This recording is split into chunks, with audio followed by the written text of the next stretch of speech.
Now we're going to look at cold knives, how we can use different tools to cut these windows loose. So you guys remember, this is the most popular, this is the Reed RK160. Couple of screws, take all your handles off to switch that blade. We're all used to this. Fits hands pretty good. Solid cable, but it takes a little time to switch the blades out. Then the next one we came across was the RK500, the Reed. Makes the life a lot simpler. You don't need multiple knives to have different blades. You just push a button, slide it out, push that back, so it's easy to get different size of blades in if you need a longer blade. So the RK500 works really well for speed and less tools. And then there's the Power Advanced tool. This one's going to give you 10 times the stability of these tools because of these flexible handles. Really want to showcase this tool a little bit for you. To get this started, we're going to show you guys how easy this is. Most cars get the moldings off, you're ready to go. You can get this back into the body. See how I have control of this blade just with my backhand? Now I'm going to grab this, and we want to get this thing started. We have everything in our shoulders so we don't hurt our back and our shoulders and tear our rotator cuffs.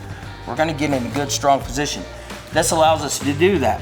And from right here I can use my whole body and my chest to get that started. Once you get it started, now we can just push. You got this handle, we have more control with this. Back here we can control the angles. And then when you have those really easy windshields that the urethane cuts out like butter, you can just push it with one hand. You have control. There's no loose ends here. We're not going to scratch the paint. We're not going to break something. We have control. And then when you pull it back, it's just normal. Just pull back. Now making the transition to this corner.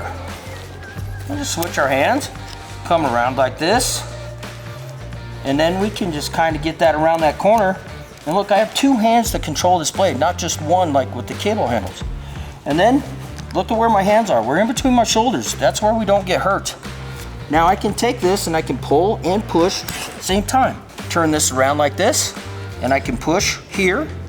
But when you get down to a spot where you're getting out of whack with your arms, all you got to do is flip this over like this, and now we're pushing again. Takes all the pain and all the pressure off your back, guys. And I'm going to tell you right now, I have a broken back, and I can cut out tools with this without hurting.